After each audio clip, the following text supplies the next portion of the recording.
귀한 초청 진심으로 감사드립니다.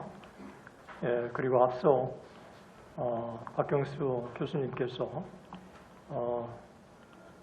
발표하시면서 칼빈의 제네바 목회 새롭게 또 배울 수 있는 기회가 돼서 감사합니다. 저는 한국 장로교회에 대해서 교회사적으로 함께 같이 나누려고 합니다. 1884년 9월 20일 호로스 알렌이 한국에 처음 입국하고, 그리고 1909년에 한국 장로교는 25주년을 맞았고, 그리고 1934년에 한국 장로교는 50주년을 맞았습니다. 이 기간 첫 50년 동안에 한국 장로교의 신앙의 정체성은 무엇인지 이 부분을 저는 여러분들과 같이 교회사적으로 함께 같이 나누려고 합니다. 첫 50년 동안에 한국 장로교의 정체성을 가장 잘 우리가 이해할 수 있는 그 몇 가지 요소가 있다고 한다면, 저는 1907년에 동노회 때 채택을 했던 장로의 정치제도, 그리고 1907년에 채택됐던 12신조, 그리고 1901년에 한국 장로교 목회자들의 양성기관이었던 평양신학교의 교육 목적과 신조, 그리고 1918년에 신학진암은 이 시대에 한국 장로교 신앙의 정체성을 보여주는 아주 중요한 몇 가지 그 요소들이 아닌가 그렇게 생각을 해보는 것입니다. 저는 첫 반세기 한국 장로교의 정체성이 무엇인가를 우리가 더 구체적으로 이해하기 위해서 한국 장로교의 정체성과 관련해서 한국에 파송된 선교사들이 어떤 신앙을 한국 교회에 심어주었고, 한국 장로교는 어떤 유형의 교회였고, 한국 장로교 선교사들과 장로교회, 그리고 장로교 목회자들은 과연 어떤 사람들이었는지 하는 것들을 우리가 같이 한번 살펴보기를 원합니다. 먼저 한국 장로교의 선교사들이 어떤 사람들인가를 잘 이해하기 위해서 이 부분에 대해서 가나베 선교사님이 이렇게 한국 장로교의 특징을 이렇게 얘기했습니다.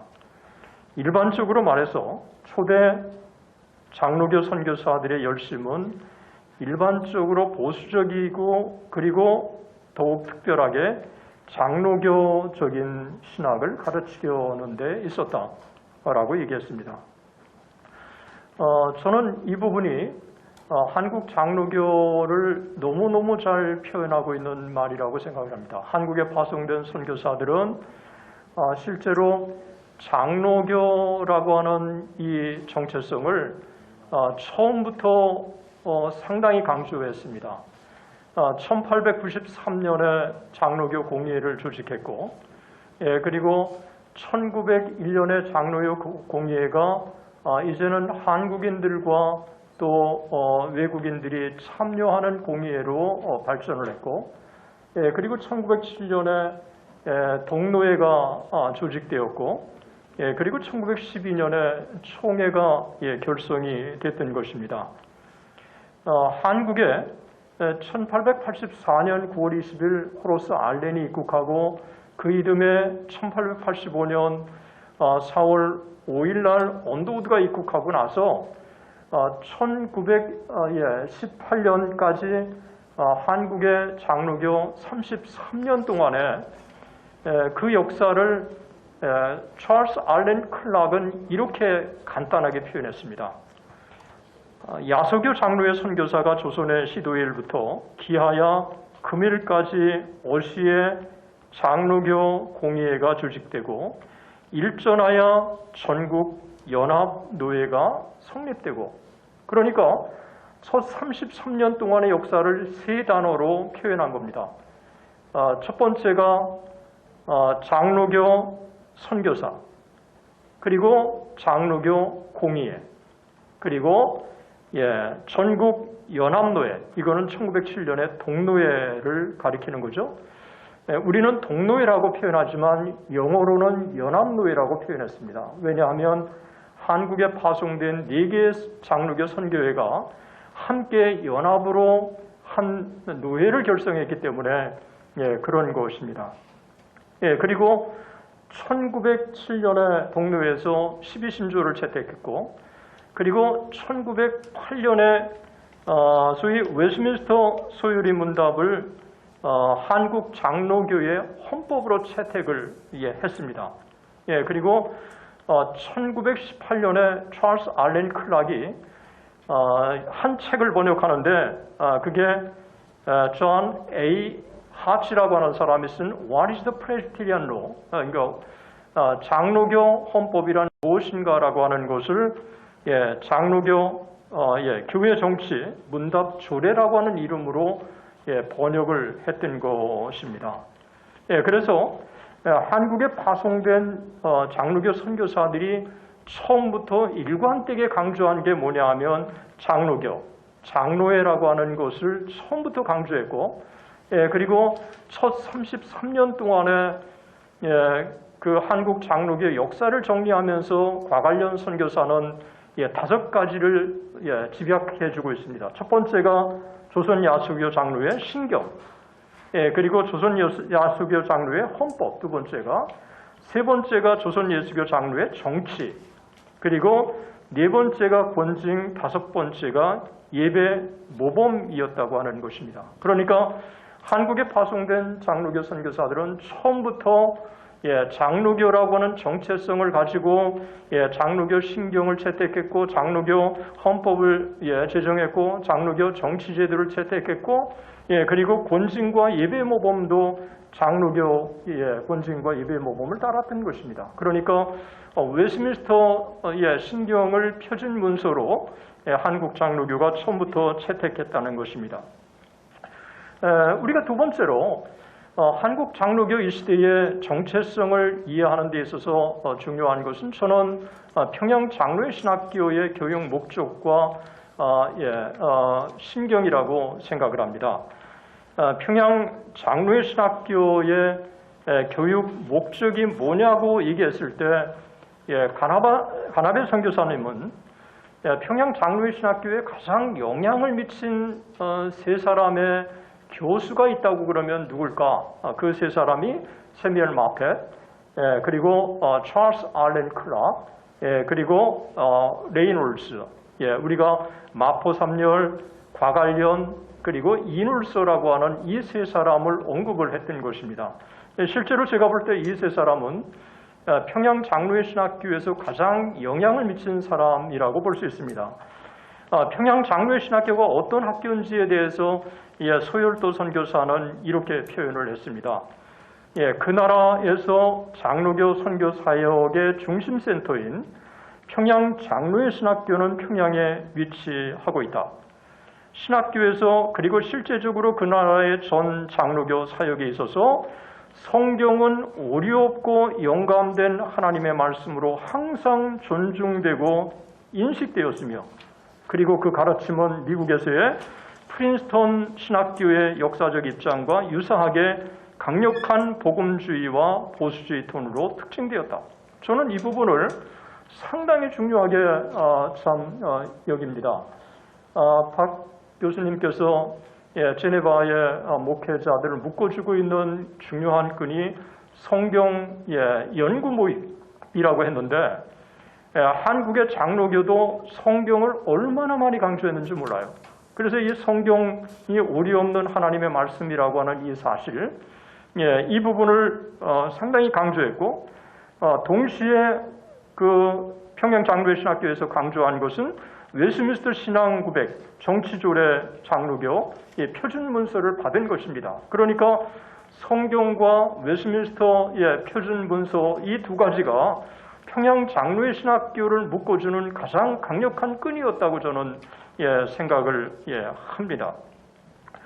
실제로 평양 장로회 신학교의 교육 목적 다섯 가지가 있는데 그 5가지 중에 첫 번째가 바로 성경에 대한 겁니다. 그래서 뭐라고 표현하고 있느냐 하면 여러분 보시면 본 신학교의 목적은 성경을 참으로 믿고 그리고 정당히 이해하며 성심으로 사랑하고 명확히 해석하며 또 성경 가운데 표현한 구원의 복음을 완전히 또 단순하게 열심으로 전파하기를 노력하는 복음의 사역자를 양성하기로 함. 단순하게 성경을 강조한다는 의미 차원이 아니라 성경을 믿고 이해하고 사랑하고 해석하고 그리고 성경에 포함되어 있는 구원의 복음을 전파한다라고 하는 것입니다. 철저하게 교회를 위한 신학을 강조했다고 하는 것입니다. 저는 켈빈을 제가 잘 이렇게 깊은 연구를 해보지 않았지만 켈빈의 기독교 강요나 켈빈의 주석이나 또 켈빈의 인도문이나 다 읽을 때마다 이 켈빈을 한마디로 표현한다면 교회를 위한 신학을 한 사람이다 라고 저는 그렇게 표현하고 싶은데 그런 점에 있어서 평양 장로회 신학교도 교회를 위한 신학을 처음부터 강조했다고 하는 것입니다. 그래서 두 번째 교육 목적에도 성경을 전심으로 연구해가지고 진실한 목자가 되도록 하는 것. 그리고 세 번째가 사회적 책임을 신절히 의식하는 목회자 양성. 저는 이 부분을 굉장히 높이 평가합니다. 여러분 사회적 책임이라고 하는 이 소셜 레스폰시빌리티라고 하는 게 어떻게 1901년에 설립된 평양 장로회 신학교에서 이와 같은 것들을 강조할 수 있겠어요? 그러니까 이미 1901년에 평양 장로회 신학교에서 사회적 책임이라고 하는 것을 강조했기 때문에 1919년에 3.1운동에 참여하는 7명의 목회자들 또 장로교 지도자들을 배출할 수 있었던 것입니다. 그런 면에서 평양 장로회 신학교가 성경만 강조한 게 아니라 이 사회적 책임을 신절히 의식하는 이런 목회자 양성을 염두에 뒀다는 것입니다. 저는 네 번째, 복음주의의 진정한 정신을 구현하는 목회자 양성. 저는 깜짝 놀랍니다. 이 복음주의의 진정한 정신을 구현하는 목회자라고 하는 것, 당시 평양 장로회 신학교가 어떤 신학교였는가를 단적으로 보여주고 있는 거죠. 다섯 번째로 참 일반 사람에게 존경과 신임을 받는 그리고 교회의 진리를 옹호하는. 사실 저는 박경수 교수님의 강의를 들으면서 제네바에서 정말 열심히 구현하려고 했던 것들이 평양 장로회 신학교의 교육 목적 속에 이 5가지에 잘 함축되고 있다고 하는 생각을 가져보고 그런 면에서 한국에 파송된 장로교 선교사들과 평양 장로회 신학교는 그런 켈빈의 이와 같은 것들의 이상을 잘 계승했다고 보아하시는 것입니다. 동시에 그러면서도 평양 장로회 신학교는 신경을 강조했는데 그 신경은 크게 2가지로 집약할 수 있습니다. 하나는 장로교의 역사적 표준, 즉 신경, 요리문답, 정치, 권징조례와 예배모범, 이것들을 교육의 표준으로 받은 것입니다.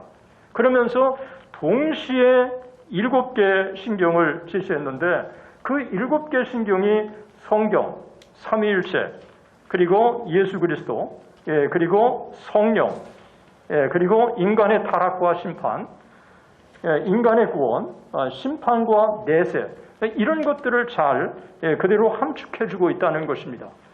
평양 장로회 신학교가 어떤 신학교육을 실시했는가를 교육의 목적 5가지 그리고 7개 신경에서 선명하게 드러내주고 있는 것입니다. 정리한다면 평양 장로회 신학교는 첫째, 성경을 신조와 신학교육의 중요한 기준으로 삼고 실천에 옮겼다고 하는 것입니다. 둘째는 평양 장로회 신학교는 장로교 전통에 충실하고 그리고 장로의 유일의 표준 문서인 웨스트민스터 대소유리 문답을 중요한 장로교 신조로 채택했다는 것입니다.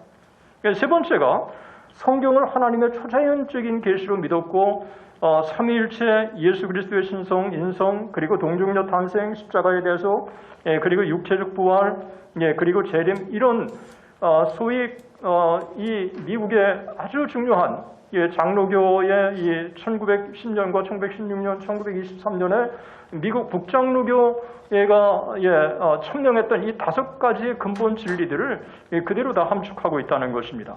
네 번째가 사회적 책임을 다하는 복음주의 진정한 정신을 구체하는 목회자 양성, 그리고 다섯 번째가 복음 전도에 충실한 실천적인 목회자 양성. 결론을 정리한다면 평양 장로회 신학교는 성경 중심의 신학 교육을 실시하고 말씀의 사역자, 말씀대로 실천하는 장로교회 목회자 양성, 웨스민스터 신앙 고백과 대소요리 문답 12신조에 충실하면서 사회적 책임을 구현하는 목회자 양성을 중요한 교육의 목적으로 삼았다고 하는 것입니다. 이 시대에 한국의 장로교가 어떤 신앙의 정체성을 가졌는가를 우리가 알아보는 세 번째는 12신조입니다. 이 12신조는 1905년에 장로교 공의에서 한국 장로교의 신조로 채택하기로 결정했고, 그리고 1907년 9월 13일 날 15차 장로교 공의에서 이것을 한국 장로교의 신조로 채택하기로 결정하고, 최종적으로 1907년 9월 17일 날 동묘회 때 12신조를 1년간 임시 채용하기로 하고, 그리고 1908년에 가서 공식적으로 12신조를 채택을 한 겁니다. 저는 이 12신조에 대해서 논문도 쓰고 그랬지만 이 12신조를 하나하나 제가 다 나열할 필요는 없다고 생각합니다. 제가 여기 12신조를 거론한 것은 과연 12신조가 한국 장로교의 정체성을 잘 표현하고 있느냐라고 하는 것에 그 일환으로 제가 12신조를 거론한 건데, 이 12신조 중에 특별히 여러분 장로교의 정체성이라고 그러면 우리가 예정론 아닙니까? 그런데 구조항의 예정론이 아주 분명하게 언급되어 있는데, 여러분 구조항을 좀 보시면 좋을 것 같습니다. 하나님께서 세상을 창조하시기 전에 그리스도 안에서 자기 백성을 택정하사 사랑함으로 그 앞에서 거룩하고 흠이 없게 하시고 그 기쁘신 뜻대로 저희를 작정하사 예수 그리스도로 말미암아 자기 아들을 삼으셨으니. 여기요, 우리가 장로교의 가장 중요한 정체성이 뭐냐라고 했을 때 존 프레임의 말을 빌리지 않는다고 할지라도 우리는 장로교의 정체성은 예정론입니다. 그런데 그 예정론을 아주 구조항에 선명하게 밝히고 있는데, 이 구조항에 밝히고 있는 이 장로교 예정론은 웨스민스터 신앙고백 3조에 있는 것과 너무 유사합니다. 웨스민스터 신앙고백 3조에는 세계의 기초가 조성되기 전에 하나님께서 그의 영원하고 불변하는 목적과 자기 뜻의 비밀한 의도와 선한 기쁨에 따라 생명으로 예정된 인류를 그리스도 안에서 영원히 계속될 영광으로 선택한 것은 이라고 표현하고 있는데, 제가 볼 때 웨스민스터 신앙고백에 있는 3조에 있는 예정론과 12신조에 있는 예정론은 너무 유사하다고 하는 것이. 그러면서도 저는 12신조의 11번 항을 주목하는데, 이 11번 항에 목회자들과 그리고 장로교인들이 어떻게 신앙생활을 할 것인가를 구체적으로 담아 있다는 것입니다. 11조 항에 보면 여기에 보면 주의 법에 복종하고, 여기 보면 주일 성수, 그리고 하나님의 강도의 말씀에 귀를 기울이고, 또 헌금과 또 예배 참석과 그리고 서로 사랑의 실천과 재림신앙의 고대 사상이 담겨져 있어요. 제가 이번에 제 발표를 준비하면서 12신조를 면밀하게 보면서 제가 다시 만약에 교회를 개척하고 싶다고 그러면 이 12신조를 교회에 아주 구체적으로 가르치고 적용해도 정말 훌륭한 켈빈주의 그리고 장로교의 정체성을 심어줄 수 있겠다 하는 생각을 가져봤습니다. 특별히 재림신앙이 우리에게 중요하지 않습니까? 요즘에 재림신앙이 너무 지금 시대로 가지 않습니까? 제가 1992년에 10월 28일 재림론이 끝나지 않았습니까? 그리고 2000년이 딱 되면서 그 다음에 노스트라다무스가 예언했던 이 1999년이 다 끝나면서 2000년에 넘어서면서요, 여러분 강단에서 재림신앙을 설교하는 것을 거의 찾을 수 없었어요. 그런데 이 재림신앙을 누가 가져갔느냐? 이만희를 비롯한 이단들이 가져간 거예요. 그리고 이단들이 재림신앙을 얼마나 강단에서 많이 선포했습니까? 이 재림의 신앙은 언더우드의 아내 릴리아스 호튼이 무슨 얘기를 합니까? 언더우드의 아버지는 평생 동안 그리스도가 재림하실 것을 그렇게 믿고 살았다. 이런 재림신앙이 언더우드에게 있었기 때문에 그리스도가 재림하시기 전에 우리가 세계의 복음을 전해서 그리스도의 재림을 앞당기려고 하는 이와 같은 의식을 갖고 있었다고 하는 것입니다. 우리가 12신조에 논문에 있으니까 자세하게 보시고요. 12신조는 한국 장로교의 정체성을 가장 잘 담아내고 있다. 웨스민스터 신앙고백과도 맥을 같이 하고 있고, 그리고 켈빈의 사상과도 맥을 같이 하고 있다. 그렇게 생각이 듭니다. 정리한다면 지금까지 살펴본 것처럼 1907년 한국 장로교회가 채택한 12신조는 역사적 칼빈주의 장로교 전통의 신앙 고백들과 견주어 볼 때 대체적으로 유사성과 통일성을 지니고 있습니다. 그러면서도 선교지의 상황을 고려하고 당시 부흥운동이 이루고 있던 시대적 배경을 반영하여 성령론을 별도의 신조로 다루고 예정론을 구원론과 성령론 다음에 다루고 있어 발전적인 면도 없지 않다고 하는 것입니다. 저는 12신조가 성령론을 별도에 다루고 있는데 웨스민스터 신앙고백도 다루지 않고 있지 않습니까?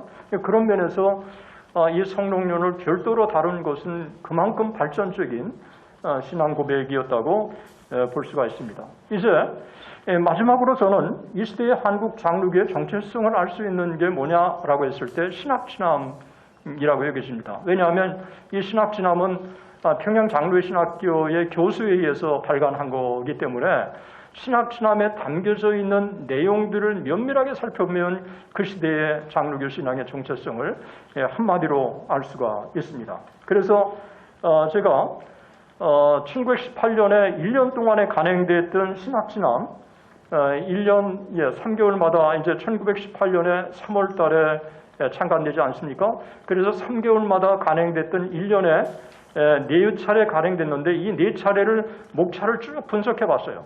그리고 쭉 면밀하게 내용을 검토해 봤습니다. 이 검토해 보면서 일관되게 우리가 동의하는 게 뭐냐면 첫 번째 신학, 두 번째 성경, 세 번째가 교회사, 세 번째가 실천신학, 이렇게 내용을 다루면서 아주 중요하게 다루는 게 뭐냐고 했을 때 역시 성경입니다. 1918년 신학진암의 발행사 첫 번째 문장이 이겁니다. 신학의 진진함은 성경 이언을, 신학의 진정한 나침판은 성경 이언을. 이게 첫 문장입니다. 이 첫 문장이 1918년 창간되고 1940년 9월 폐간될 때까지 신학진암의 정체성을 표현하는 가장 중요한 단어가 아닌가 그렇게 생각을 합니다. 그래서 실제로 성경에 대한 강조가 자연스럽게 등장하고 있고 또 성경을 구체적으로 잘 풀어서 이 목회자들에게 전달하기 위해서 소위 그 당시에 강도라고 하는 표현을 썼는데 이 강의 설교죠. 이 강도라고 하는 표현을 써서 신학진암의 3분의 1이 강도에 관한 것입니다. 그런데 제가 성경에 대한 강조와 더불어서 목회자들이 말씀의 사역자가 돼야 된다. 제가 참 오늘 제가 이제 박 교수님의 강의를 들으면서 성경 연구 모임이 제네바에 있었던 것처럼 한국에 있으면 좋겠다. 사실 저도 오랫동안 그런 제 마음의 바람이었는데 이거는 평양 장로회 신학회에서부터 실천되어 온 거고 신학진암이 그렇게 강조해 왔던 거더라고요.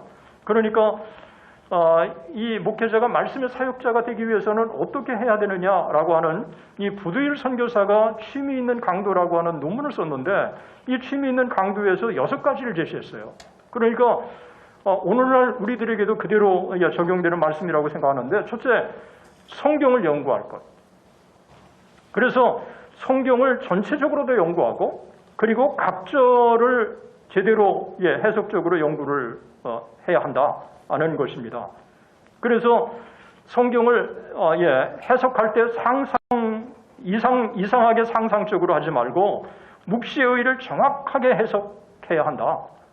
저는 이 부분에 오늘날 목회자들이 귀를 기울여야 될 거라고 생각합니다. 두 번째로 신학을 또 연구해야 한다. 그래서 이 신학의 바른 이 토대 위에 메시지를 전해야 한다는 것입니다. 세 번째가 시대를 이용할 것이라고 그랬는데 이 시대를 이해해야 한다는 거죠.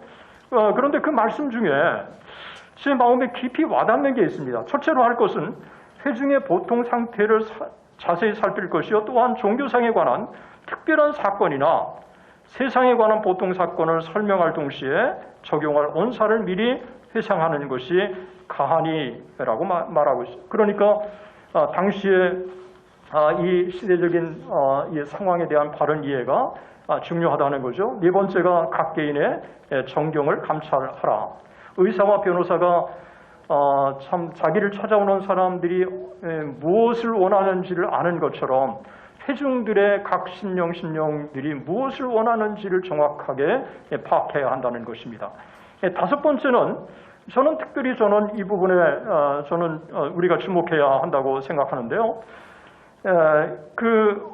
오인의 생활하는 시대 형편을 알아야 할 것이라고 그랬는데, 특별히 시대와 예수교 간의 관계가 어떠한지, 그래서 오늘의 시대와 기독교가 어떤 관계가 있는지, 그래서 예수교가 시대에 대하여 요구하는 바가 무엇이고 시대가 예수교를 향해서 요구하는 것이 무엇인지를 알아야 한다.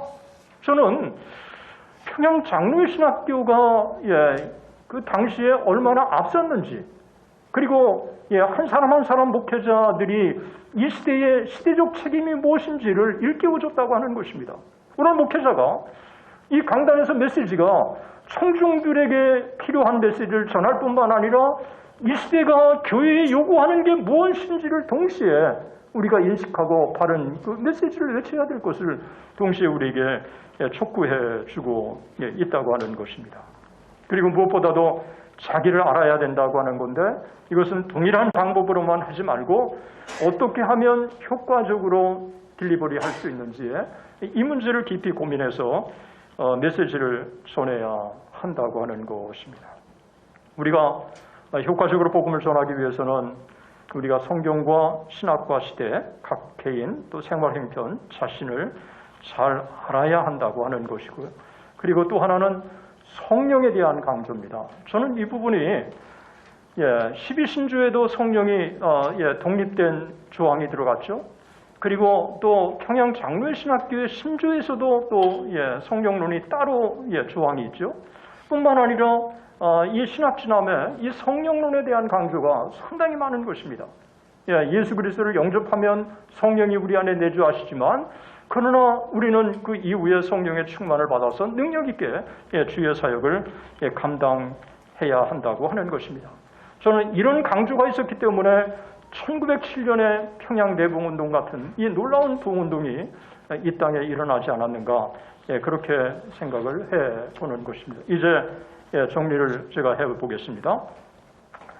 첫 번째로 한국 선교 50주년 동안 한국에 파송된 선교사들은 칼빈주의나 개혁주의라는 표현보다는 한국 장로교의 정체성을 표현하는 말로 장로회 또 장로교라고 하는 이런 신앙의 전통과 교회 정치 조례를 중요한 정체성으로 삼았다고 하는 것입니다.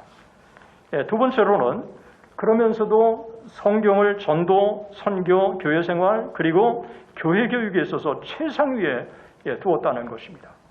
세 번째로 장로교는 정체성을 가졌지만 교파주의나 교단주의에 함몰되지 않았다고 하는 것입니다. 저는 이 부분을 높이 평가합니다. 여기에 제가 신학진함 영인본을 제가 가져왔어요. 그런데 신학진암 그 1918년에 3월 달에 신학진암에 실린 게 뭐냐면 신학세계의 광고예요. 신학세계의 광고.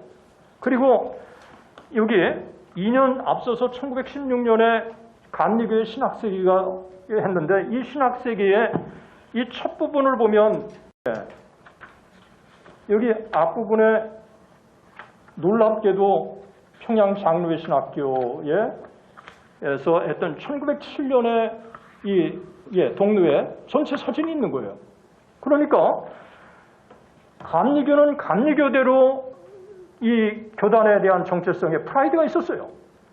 장로교는 장로교대로 교단에 프라이드가 있었어요. 그러나 그들이 교파주의나 교단주의에 함몰되지는 않았다는 것입니다. 이 부분이 저는 한국에 파송된 선교사들에게 높이 평가해야 될 부분이고 우리가 이 부분을 본받아야 될 거라고 생각합니다. 한국에 파송된 4개의 장로교 선교회가 각자 장로교를 세운 게 아니라 하나의 장로교를 세우지 않았습니까? 하나의 신학교를 세웠단 말이죠. 그러니까 이런 부분들을 우리는 주목해 봐야 할 것입니다. 네 번째가 보니까 총회와 신학교와 개교회가 유기적인 관계를 가지고 목회자 선발도 했고 또 이 부분에 있어서 또 신학교육을 같이 협력했고 그리고 함께 하나님의 나라를 위해서 노력을 했다는 것입니다.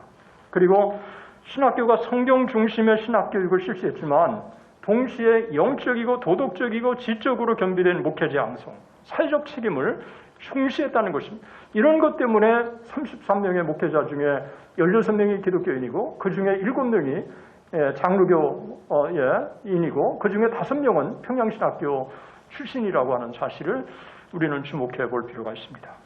그러면서도 한국 장로교는 반세기 동안 한국 장로교의 부흥과 성장을 견인한 하나의 중심 축이었다고 하는 것입니다. 귀한 시간 경청해 주셔서 대단히 감사합니다.